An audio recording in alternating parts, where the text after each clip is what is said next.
Баршаңызға сәлем. Бүгін біз сіздермен өте дәмді әрі дастарханыңыздың көркі болатын сырные шарики жасаймыз. Видеоның соңына дейін қараңыздар. Ең алдымен ірімшігімізді ұсақ үккіштен өткізіп аламыз. Менің қолданған ірімшігім сметанковый. Егер де команы қолданатын болсаңыздар, тіптен керемет болады.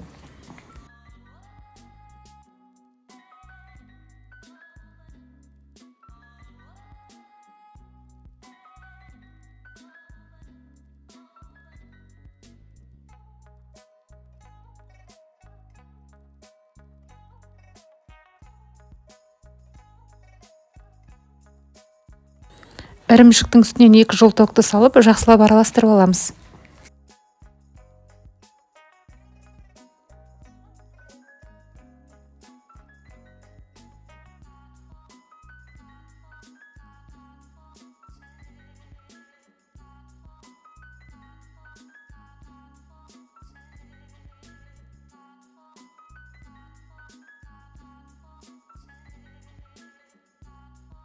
Онды қосқанда барлық массаны бірден салып тастамаймыз. Аз-аздан салып отырып, араластырып отырып қосамыз.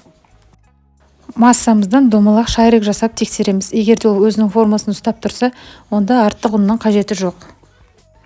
Енді осыдан 20 граммнан немесе жаңғақтың көлеміндей шариктер жасап дайындап аламыз.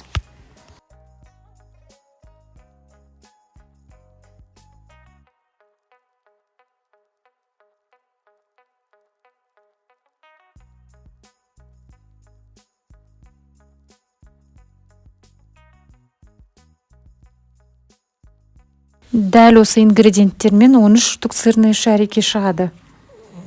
Қызып тұрған майда ұнға ұнатып қуыратын боламыз. Отты орташа жағып, сырты әдемі қызарғанша қуырамыз, 1-1,5 минуттай.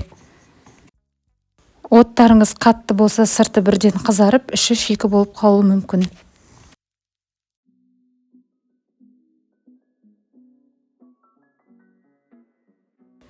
Дәл осылай барлық шариктарды қуырамыз.